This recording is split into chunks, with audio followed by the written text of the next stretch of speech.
Hello there everyone, welcome back to a brand new Red Dwarf review. Today I am going to review Season 7. So obviously series 7 of Red Dwarf aired from January through March 1997.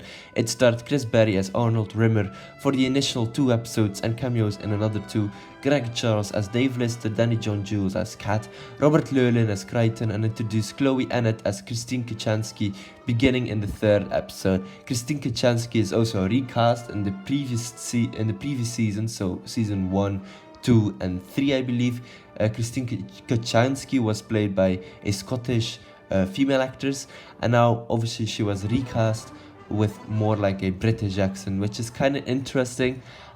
Do I like it? I'm not quite sure, but anyhow, obviously Norman Lovett reprised his role as Holly at the end of the final episode as a prelude for his full-time return for Series 8. For this and Series 8, the number of episodes increased from 6 episodes to 8 episodes. The crew returned from their supposed deaths, saved by a time paradox. In fact, they returned better off with more supplies and a much expanded version of Starbug. However, by now they have lost all traces of their mothership, and instead they fly idly around through space, encountering Simulants, Gelfs, Ace Rimmer, what a guy, yet more parallel versions of themselves, and a mechanoid brother, Rimmer Munchkin puppets, obviously too.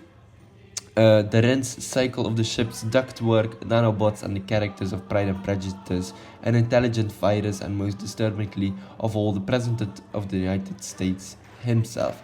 In the series, the hologram version of Arnold Rimmer leaves, and obviously the crew is later joined by an alternate universe incarnation of Christine Kachansky. This is also how they get away with it, obviously recasting Christine Kachansky and, a brand new person with the crew. The series ends also marks the return of the male Holly and of Red Dwarf itself. In my opinion, Red Dwarf is so much better with the dwarf itself, and obviously also the Holly, the hologram.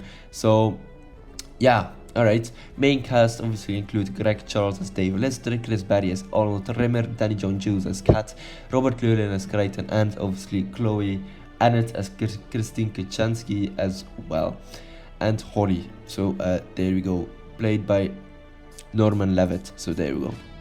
Alright, let's talk about the episodes. Episode 1, Ticket to Ride. In a desperate mission to find more Curie, the Starbug crew travels back in time and inadvertently stops Lee Harvey Oswald from assassinating US President John F. Kennedy. It is a bit of a far-stretched time travel story, but yeah, well, whatever. Fair enough. The second episode is Stoke Me a Clipper.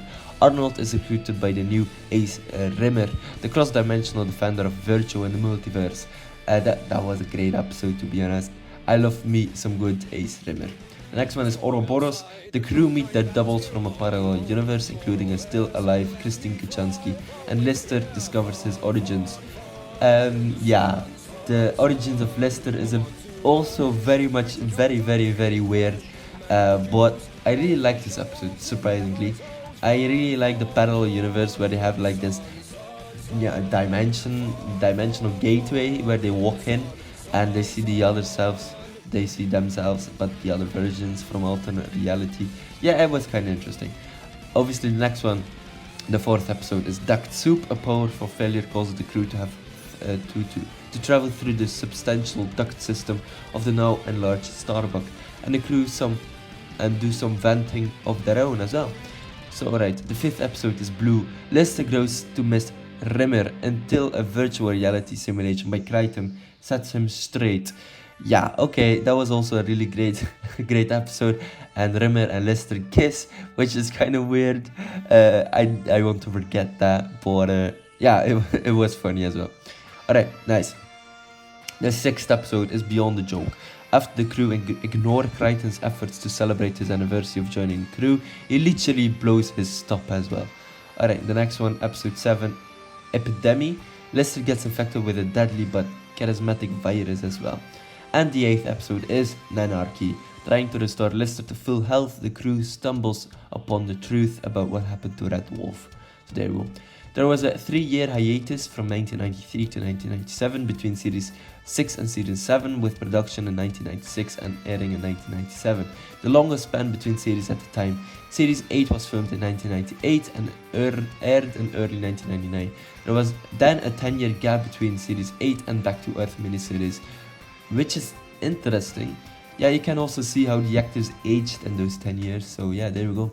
Followed by a 3-year gap between, obviously, Back to Earth and the full series of Series X, or Series 10, from 2009 to 2012. Another gap followed between Series 10 and Series 11, from 2012 to 2016, but with Series 7 to follow immediately, no, Series 11, yeah, to follow immediately in 2007, and for the first time even filmed before Series 10 came out, or Series, yeah, I think Series 12. Anyhow, it took a long time for the brand new reboot, right?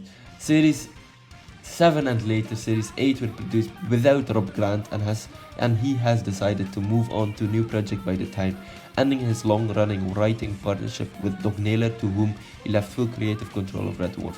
Chris Barry left the show after the episode Blue. According to the BBC website, Barry left because he felt he had taken Rimmer as far as he wanted, while the Series 7 DVD featurette Back from the Dead indicated it was due to the fact that Barry was simultaneously starring in a second series, The British Empire. Chris Barry was originally only willing to return for 2 episodes, but was persuaded to double his commitment to 4. However, Rimmer was still written out with the second episode, Stoke Me a Clipper, with Rimmer making cameos in Ouroboros and Blue, in flashbacks and dream sequences, so Barry was ultimately only absent from the series for 4 episodes, which is quite decent, right? Despite his intended departure, Barry returned for Series 8, having been, according to Back from the Dead, re-energized by his work on Series 7. However, Blue marked the final appearance of the original Rimmer hologram, as Barry returned as a human version of Rimmer. Rimmer returns as a hologram in Back to Earth, although which hologram is portrayed is still a matter of debate. A line of dialogue in Lemons, which is an episode in the reboot, implies that it's somehow the original. Chloe Annett joined the cast as a parallel universe version of Christine Kochanski.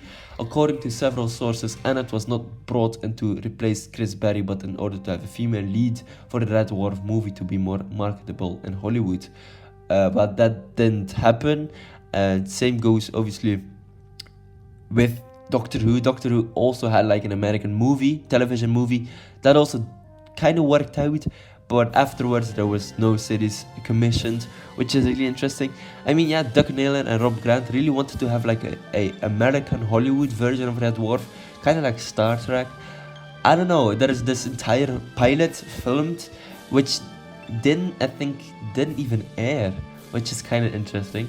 Yeah, I really like how to, discover different things from different like franchises or IPs, which is kind of lost media, right? So the American Red Dwarf pilot is not lost media. You can find it on YouTube somewhere. I might review that as well after I watch season 8. That could be really cool. So anyhow, the program booklet with the Series 7 DVD says Kochanski was brought back in order to retain the balance in the cast after Barry's departure, and that Claire Grogan, I think, which is obviously the original actress, wasn't available to join the series full-time, as she by the time had become a television presenter. That is really interesting. Okay, I mean, it would have been so much cooler. Claire Grogan is obviously Scottish as well, and the original Christine Kochanski. And I like me some good Scottish accents, so it's so sad. So yeah, okay, fair enough.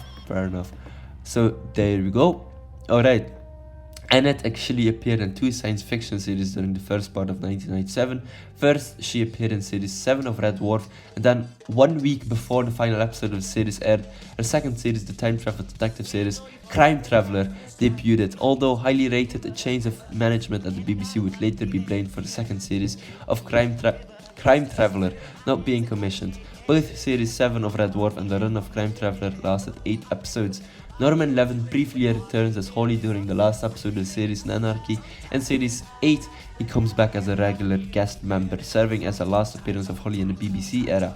He is written out in Back to Earth, but Series 7 final Skipper brings him back as a cameo, along with Mac McDonald as Frank Hollister. Although this is the alternate dimension, the Prime Holly returns proper in Promised Land. So, yeah, okay, to be honest, now that I watched season 7 of Red Dwarf, I can say that this was a bit of a lesser season. There were some jokes that I didn't really like. Christine Kachansky, although she looks really great, she sometimes didn't nail it for me, which is quite sad, to be honest. And obviously Arnold Rimmer leaving the show, one of the main characters leaving the show, fair enough. I mean, yeah, I don't know, it's kind of, you know, there was something that I felt there was missing, right? But also one of the main head writers left the show, which is such a dumb decision, right? If I were to stand in his shoes, I would be like, okay, let's go on for some more seasons. But he left, obviously. I do get that, you know, making a television series might cause a lot of stress, and obviously there are other things you want to work on. But yeah, something like Red Dwarf, you know, it's still so nostalgic for me. I'm not quite sure. I didn't really grow up in the 90s or the 80s when it aired, but now obviously I have like season 1 to season 8, the DVD box set, which is kind of really cool, right? I can watch these episodes when I want it, right? And it's, well, some of them are very funny than others, right? And some of them are, yeah, could be better, right? But yeah, I can't wait to see season 8 again. I think I watched a couple of those episodes when I was back in England for a vacation, right, a couple of years ago. So yeah, I mean, this season overall had some great episodes like Stoke, Clipper and Ouroboros. But yeah, there were other ones that I didn't really like. There were segments in the episode that I didn't really like. But all by all, I think in general, the season, I would give it like a 6 or a 7 out of 10, right? It wasn't really that great. It's nothing compared to the first 2 original seasons, which in my opinion are so much better, because obviously you also have like Holly in it, and yeah, season 7 also departed from Holly, and season 6 also, but it's really great to have him back, and he's very charismatic as always. So there we go, ladies and gentlemen, hopefully you enjoyed this rather longer series review of Red Dwarf. Don't forget to like and subscribe, and in the next episode review I'll be talking about season 8, and maybe afterwards the cancelled American Red Dwarf pilot. So alright, ladies and gentlemen, hopefully you enjoyed this video. Don't forget to like and subscribe, and I will check you later. Goodbye. I just died on your arms tonight. This was I just died on your arms tonight. This was